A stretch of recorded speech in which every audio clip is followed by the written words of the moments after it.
नमस्कार। छत्तीसगढ़ के गोरेला पेंड्रा मरवाही जिले में एक ऐसी जगह है जिसकी कहानी में एक बड़ा सपना भी है और एक टूटी हुई हकीकत भी।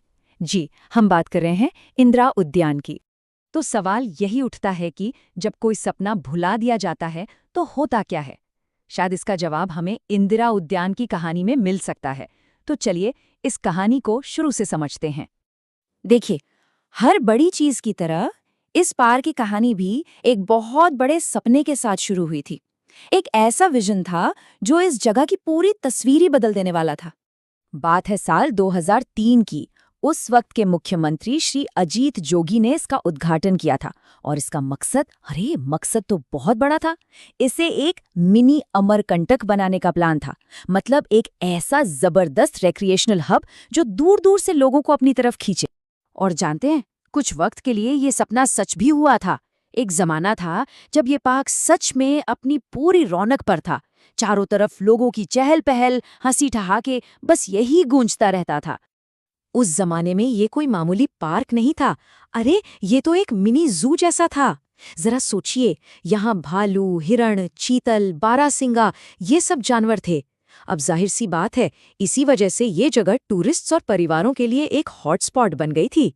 बस एक बार कल्पना करके देखिए, एक तरफ जानवरों की आवाजें और दूसरी तरफ बच्चों और बड़ों की खिलखिलाहटें। क्या माहौल रहा होगा। और बस इसी माहौल ने इसे एक सुपर सक्सेसफुल टूरिस्ट स्पॉट बना दिया था। लेकिन हर कहानी में एक मोड़ आता है और यहाँ से कहानी पूरी तरह बदल जाती है। उस रौनक भरे अतीत को पीछे छोड़कर अब हम आज की खामोश हकीकत को देखते हैं। तब और अब में सच में जमीन आसमान का फर्क आ चुका है।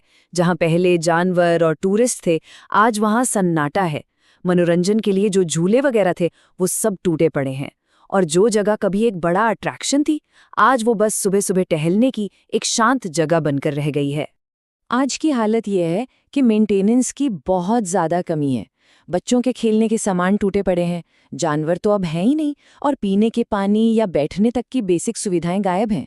पर मजे की बात देखिए, इतनी कमियों के बावजूद जो लोकल लोग हैं वो इसे एक ऑक्सीजोन मानकर आज भी इस्तेमाल करते हैं। लेकिन रुकिए, कहानी सिर्फ इस बदहाली की नहीं है। इस नजरअंदाजी की परत के ठीक नीचे एक और कहानी छिपी है। एक ऐसा खजाना जो इस जगह को और भी ज्यादा कीमती बना देता है। इंदिरा उद्यान के कैंपस के अंदर ही, या कह लें कि बिल्कुल उससे सटा हुआ, एक ऐतिहासिक किला है, राजमहल गढ़ी। और हाँ, ये कोई मामूली किला नहीं है। ये इस जगह की पहचान में एक ऐतिहासिक मोड़ ले आता है। जैसा मैंने कहा, मामूली किला बिल्कुल नहीं। इसे छत्तीसगढ़ के 36 ऐतिहासिक गढ़ों में से एक गिना जाता है। मतलब ये राज्य की विरासत का एक बहुत बहुत जरूरी हिस्सा है। तो इससे ये बात तो साफ हो जाती है कि ये जगह सिर्फ एक पार्क नहीं, बल्कि जीती जागती हिस्ट्री है। और बात यहीं पे खत्म नहीं होती। इस किले के अंदर एक बहुत पुराना काली माता का मंदिर भी है, जो आसपास के लोगों के लिए श्रद्धा और आस्था का एक बड़ा सेंटर है। यानी इस जगह का एक आध्यात्मिक कनेक्शन भी है। तो अब हम कहानी के एक ऐसे पॉइंट पर आ गए हैं जहां हमें इस पार्क की दोहरी पहचान, मतलब एक पार्क और एक ऐतिहासिक विरासत, और इसके अनिश्चित भविष्य के बारे में सोचना ही होगा। देखिए, किसी ने इस जगह के बारे में बिल्कुल सही बात कही है। कहा है कि शांत माहौल में घूमने फिरने के लिए तो ये जगह अच्छी है, लेकिन अगर एक डेवलप्ड पार्क की उम्मीद से आएंगे तो हाथ निराशा ही लगेगी। और सच कहूं तो ये एक लाइन ही इसकी आज की पूरी कहानी बता देती है। और आखिर में ये हमें एक बहुत बड़े सवाल पर लाकर खड़ा कर देता है।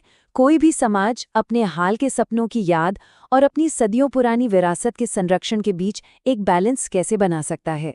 इंदिरा उद्यान की कहानी शायद आज भी इसी सवाल का जवाब तलाश रही है।